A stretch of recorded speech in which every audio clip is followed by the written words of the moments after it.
যা আদি অনন্ত এবং যার কোনো শেষ নেই, তার নাম সনাতন।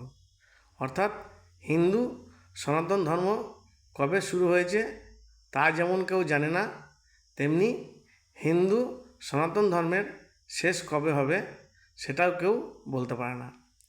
এরকম হিন্দু সনাতন ধর্মকে এক্স মুখ্যমন্ত্রী মমতা বন্দ্যোপাধ্যায় ভরা সভায় বলে বসলেন গান্দা ধর্ম। এই ধরনের মন্তব্য পশ্চিমবঙ্গ তথা সারা ভারতবর্ষ, এমনকি বিশ্বের কোনো রাজনৈতিক নেতা বা নেত্রী কোনোদিন করে নাই, সে হিন্দু হোক বা মুসলমান, এমনকি খ্রিস্টান। আসলে জনশ্রুতি রয়েছে যে মমতা বন্দ্যোপাধ্যায় নাকি মুসলমান ঔরসে জন্ম। তার মা তারাপীঠের নর্তকী বা বাইজি ধরনের কিছু ছিল।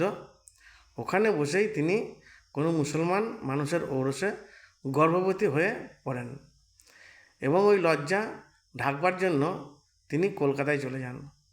কলকাতার কালীঘাটে গিয়ে এক ব্রাহ্মণ পুরোহিতের পায়ে ধরে সব সত্যি বলেন। তখন ওই ব্রাহ্মণ পুরোহিত ওনাকে সিঁথিতে সিঁদুর দিয়ে স্ত্রীর মর্যাদা দিয়ে দেন।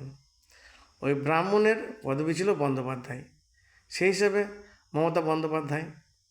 কিন্তু ওনার ভাইরা ওই বন্দ্যোপাধ্যায় পুরোহিতের ঔরসেই জন্মানো সন্তান।